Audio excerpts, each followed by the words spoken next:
നമസ്കാരം. 2026 ജനുവരി 1 മുതൽ 2026 ഡിസംബർ 31 വരെയുള്ള ഒരു വർഷക്കാലത്തെ ഗുണദോഷ സമ്മിശ്ര ഫലങ്ങളാണ് നമ്മൾ നോക്കുന്നത്. രോഹിണി നക്ഷത്രം.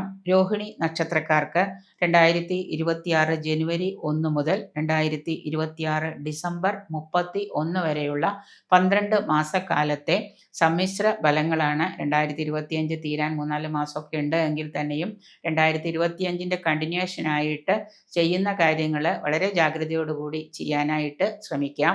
സമ്മിശ്ര ഫലങ്ങളാണ് നിങ്ങൾക്ക് രോഹിണി നക്ഷത്രക്കാർക്ക്. കാരണം കഴിഞ്ഞ കുറേ വർഷങ്ങളായിട്ട് ദോഷങ്ങൾ മാറി ഗുണങ്ങളിലേക്ക് എത്തിപ്പെട്ട് എങ്കിലും ഒരു വരുമാനം ഇല്ലാതിരുന്ന രോഹിണി നക്ഷത്രക്കാർക്ക് 2025 മധ്യത്തോടുകൂടി ചെറിയ വരുമാനങ്ങളൊക്കെ കിട്ടിത്തുടങ്ങുകയും ഏതെങ്കിലും തരത്തിൽ ചെയ്യുന്ന ബിസിനസ്സിൽ നിന്ന് ആദായമൊക്കെ നിങ്ങൾക്ക് വന്നു തുടങ്ങിയിട്ടുണ്ട്.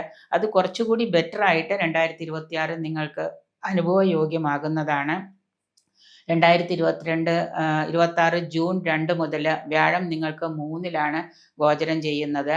3-ലെ വ്യാഴം എന്ന് പറയുമ്പോൾ ഗുണം കൊണ്ടുതരും എന്ന് മുഴുവനായിട്ട് നമുക്ക് പ്രതീക്ഷിക്കാൻ വയ്യ. അതുകൊണ്ട് തന്നെ മഹാവിഷ്ണുവിനെ പ്രീതിപ്പെടുത്തുന്നതും വ്യാഴാഴ്ച ദിവസം മഹാവിഷ്ണുവിന് ഭാഗ്യസൂക്തമോ അല്ലെങ്കിൽ തുളസിമാലയോ ത്രിമധുരമോ തൃക്കയ്യിൽ വെണ്ണയോ അങ്ങനെയുള്ള വഴിപാടുകളൊക്കെ ചെയ്യുന്നതൊക്കെ നല്ലതായിരിക്കും. വിഷ്ണു സഹസ്രനാമം മാത്രം പാരായണം ചെയ്തിട്ട് കാര്യമില്ല.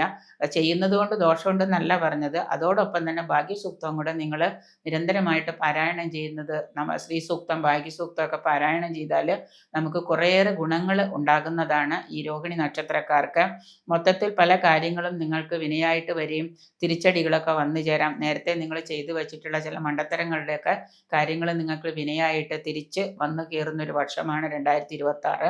സ്വത്ത് തർക്കങ്ങൾ, അതുപോലെ അർത്ഥനാശം, യാത്രാക്ലേശമൊക്കെ ഉണ്ടാകും. ദൂരയാത്രകളൊക്കെ പ്രതീക്ഷയോടുകൂടി നിങ്ങൾ ചെയ്യുകയും അതിൽ നിന്ന് ധനനഷ്ടവും യാത്രാക്ലേശവും വന്നു ചേരുന്നുണ്ട്. ദീർഘദൂര യാത്രകളൊക്കെ നിങ്ങൾക്ക് ധാരാളം ചെയ്യേണ്ടതായിട്ട് വരാം. പ്രത്യേകിച്ച് ബിസിനസ്സുകാർക്കൊക്കെ ധാരാളം യാത്രകൾ ചെയ്യേണ്ടി വരുന്നൊരു വർഷമാണ് 2026. അതിൽ നിന്ന് നിങ്ങൾക്ക് സാമ്പത്തിക നഷ്ടം വന്നു ചേരാം.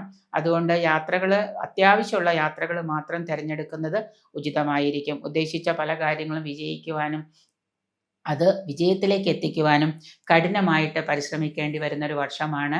നിങ്ങൾ ചെയ്യുന്ന പല കാര്യങ്ങളിലും വിജയം പ്രതീക്ഷിക്കാമെങ്കിലും അതിൻ്റെ ഒരു റിസൾട്ട് കിട്ടാനായിട്ട് കുറച്ച് താമസം വന്നേക്കാം. പുതിയ സംരംഭമൊക്കെ തുടങ്ങിക്കഴിഞ്ഞാൽ ഇപ്പം തന്നെ ലാഭം കിട്ടുമെന്ന് പ്രതീക്ഷിക്കരുത്. കുറച്ച് താമസം വന്നേക്കാം. വിദേശയാത്ര ആഗ്രഹിച്ചിരിക്കുന്നവർക്ക് അത് സാധ്യമാകുന്ന, വിദേശത്ത് ജോലിക്കോ അല്ലെങ്കിൽ വിദേശത്തേക്ക് പോകാനൊക്കെ ആഗ്രഹിക്കുന്നവർക്ക് അത് സാധ്യമാകുന്നതാണ്. കുടുംബത്തിലെ കലഹ സാധ്യതകൾ, പങ്കാളിയുമായിട്ടോ സന്തതികളുമായിട്ടോ ഒക്കെ കലഹ സാധ്യതകളൊക്കെ ഉണ്ടാകാം. കുടുംബത്തിൽ പൊതുവെ ഒരു അസ്വസ്ഥത ഫീൽ ചെയ്യുന്നൊരവസരങ്ങളൊക്കെ വന്നു ചേരാം. സന്താനങ്ങളുടെ പഠനം, അതുപോലെ തന്നെ അവരുടെ രോഗാരിഷ്ടതകളൊക്കെ മൂലം ധനവ്യയം വന്നു ചേരുന്നുണ്ട്. ശത്രുക്കളെ സാമ്പത്തിക കാര്യത്തിൽ നിങ്ങളുടെ ശത്രുശല്യം നല്ലതുപോലെ ഉണ്ടാകാം. സാമ്പത്തിക കാര്യത്തിലൊക്കെ നിങ്ങൾ ഉപദ്രവിച്ചേക്കാം. ചിരകാലമായിട്ട് ആഗ്രഹിച്ചിരുന്ന ഭവന നിർമ്മാണം അല്ലെങ്കിൽ ഭവനം പുതുക്കി പണിയുക, ഇതുമൊക്കെ സാധ്യമാകുന്ന വർഷമാണ്.